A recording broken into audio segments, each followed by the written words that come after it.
বাংলাদেশের সবচেয়ে জনপ্রিয় দল, বাংলাদেশের বৃহত্তম দল, শহীদ রাষ্ট্রপতি জিয়াউর রহমানের আদর্শের সংগঠন।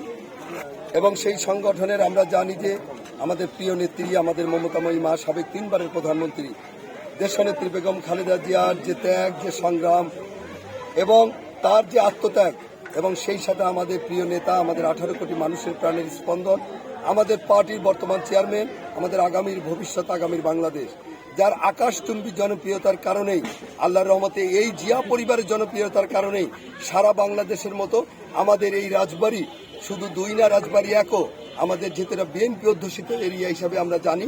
সেই জন্যে অভূতপূর্ব সারা আল্লাহর রহমতে ধানের শীষের পাগল মানুষ আর 17টা বছর তাদের মত প্রকাশের স্বাধীনতা, তাদের ভোটের অধিকার ছিল না।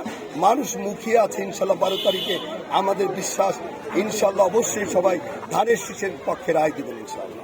আর যেটা বললেন এই দেশে মানে এই অঞ্চলের মানুষের, আমি বললাম সেই কথাতে আমার কথার ভিতর দিয়ে যে যদি আল্লাহ তাআলা জনগণের ভোটে বিএনপিকে রাষ্ট্র পরিচালনার দায়িত্ব দেয়, আমরা জানি যে ইতিমধ্যে আমাদের দলের পক্ষ থেকে রাষ্ট্র কাঠামো মেরামতের যে 31টা দফা দিয়েছে, সেই সাথে আমাদের নির্বাচনী ইশতেহারও হয়তো খুব দ্রুতই ঘোষণা হবে।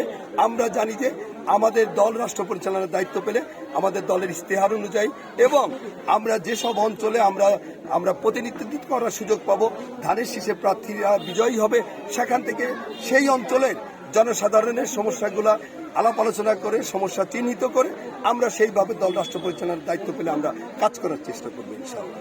যে ধানের শীষের বিকল্প কেউ ভাবছে না ইনশাআল্লাহ।